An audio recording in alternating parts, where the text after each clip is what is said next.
Okay, good morning and welcome to the e-classes of T.V. Patel Higher Secondary English Medium School. Once again, you all are welcome, hoping doing well, keeping healthy and happy, studying properly at home. Now again, this month, unit test is going to held on 27th August and 28th August. So far, I am informed that this unit test will be held of two poem 2, that is related to the elementary school classroom which we have completed, and the second poem, that is keeping quiet. It is about Pablo Neruda. If we talk about the writer, the poet Pablo Neruda, he is a poet of children. He is known as the Neftali Ricardo Reyes Bozalto, who born in the town of Peral in Chile. His poems are full of easily understandable images which make no less beautiful to follow it. He is a poet laureate, as he won the Nobel Prize for the literature in the year 1971. He talked about the necessity of quiet. The title, Necessity of the Quiet. What is the meaning of quiet? The word quiet. Quiet means peaceful, calm, silent. So many people, those who are very progressive in their approach, are very quiet. They are doing their work very sincerely because they are quiet. The poet too informs us that keeping quiet means if we remain peaceful, silent, we start introspecting oneself. We start introspecting. And when we start introspecting, we come to know what is good, how good I am, what bad things do I have, what is useless or worthless things that I am following, that I should avoid, I should neglect, I should restigate it from my heart. And this is the view of the poet, that when you are keeping quiet, you are getting an opportunity to follow what you are not to follow. You get an introspection and you realize that how you are. When a person is introspecting, in psychology it is said avlokan, atmanirikshan. In psychology it is said atmanirikshan. When we are introspecting oneself, we come to know about the self, the word self. And that self make us aware that who I am, what I am, what do I do, why I do, whether whatever I am doing is right or not, whether I am an intelligent person but should I do something that harms others? If that, then we should follow what is right. जैसे कहते हैं कि the soul, the conscience, your conscience should speak on behalf of you, and if it is saying you something that you are on a wrong track, then you should drop that path of the wrong track. What the poet said here, see, now we will count to 12 and we all keep still. यानी कि यहाँ पर poet ने readers को 1 to 12 count करना और हमारे उस वक्त में हमें साइलेंट रहने की बात कही है. For once on the face of the earth, let's not speak in any language. For once on the face of the earth, let's not speak in any language. Let's stop for 1 second and not move our arms so much. हमें कुछ भी बोलना नहीं है, हिलना भी नहीं है. Keep oneself quiet without any movement of even the body parts. Next stanza, it would be an exotic moment without rush, without engines, we would all be together in a sudden strangeness. और अगर ऐसे माहौल में अगर हम अपने आप को सब लोग we are keeping quiet without engines, we all would be together in one position in a sudden strangeness. एक ही जगह पर हम सब लोग अचानक से इकट्ठे हो जाएंगे, following one exercise, and that is keeping quiet.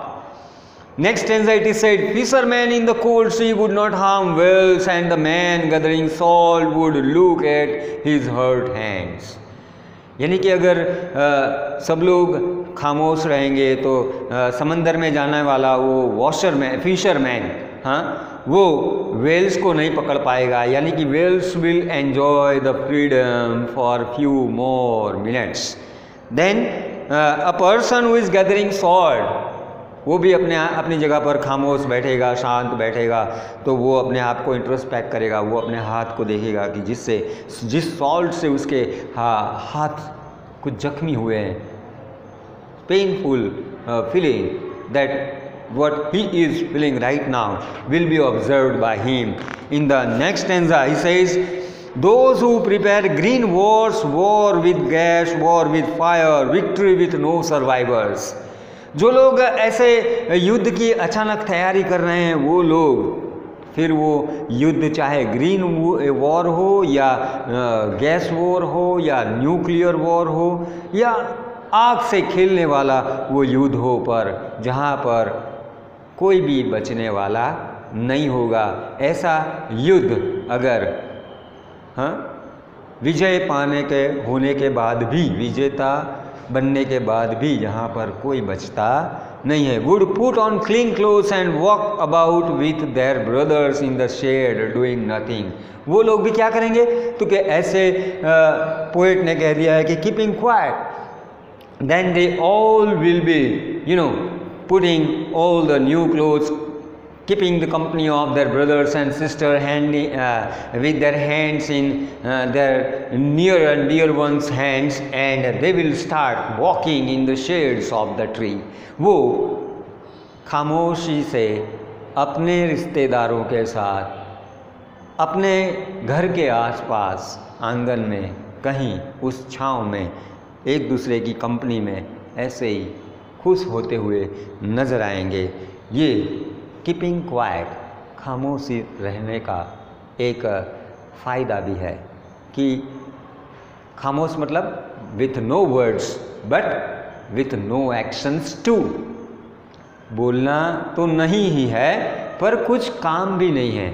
यानी कि ऐसे युद्ध के माहौल में बिजी रहने वाले लोग अपने आप को थोड़े पल विदाउट मूवमेंट, साइलेंट, काम, पीसफुल रखेंगे, तो विदाउट एनी मूवमेंट, वो कोई भी मूवमेंट नहीं करेंगे तो युद्ध जो होने वाला था वो अचानक से थम जाएगा।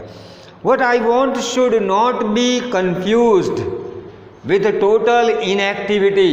मतलब इससे आपको कंफ्यूज होना नहीं है कि मेरी कोई प्रतिक्रिया नहीं है, मेरा कोई काम नहीं है, मैं कुछ काम करता नहीं हूँ, नहीं, इससे आपको कंफ्यूज होना नहीं है। Life is what it is about. जीवन भी ऐसा ही है कि जिसमें हमें कंफ्यूजन में रहना नहीं है। I want no truck with death. हाँ, I want no truck with death. मैं ऐसी कोई कार नहीं चाहता जिससे मौत हो सके।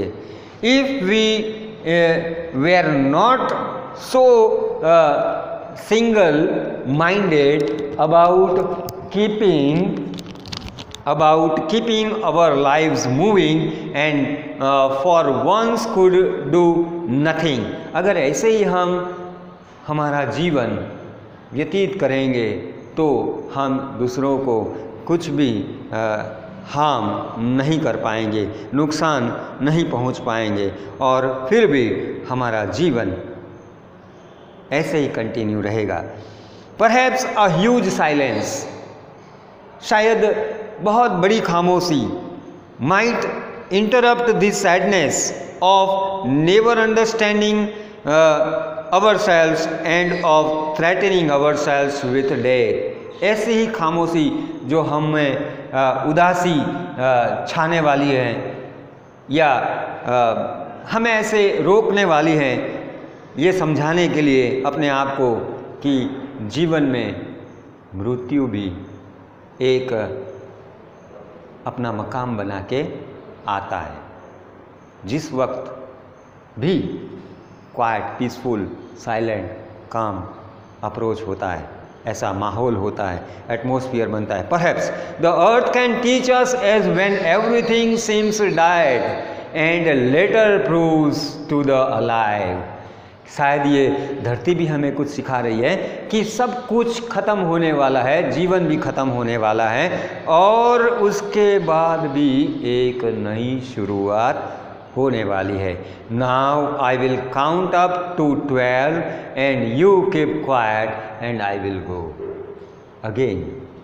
हमें शायद ये counting of the numbers from 1 to 12, ये हमारा 1 2 3 4 5 गिनना, गिनती करना शायद उस वॉच के उस नंबर की तरह है, शायद उस वक्त के उस पहिए की तरह है जो दिन के 12 घंटे होते हैं। वो 12 घंटे में हमें अपने आप को कैसे खामोश रखना है जिससे हम अपने आप को इंट्रोस्पेक्ट कर सकें, ये जान सकें कि क्या मैं जो कह रहा हूँ, क्या मैं जो कर रहा हूँ वो सही है, वो किसी को नुकसान तो नहीं करता है, क्या मैं अपने हिस्से का काम ठीक से कर रहा हूँ, क्या मेरी मोरालिटी, मेरा वजूद, मेरी आत्मा, हाँ, जो मेरे जीवन में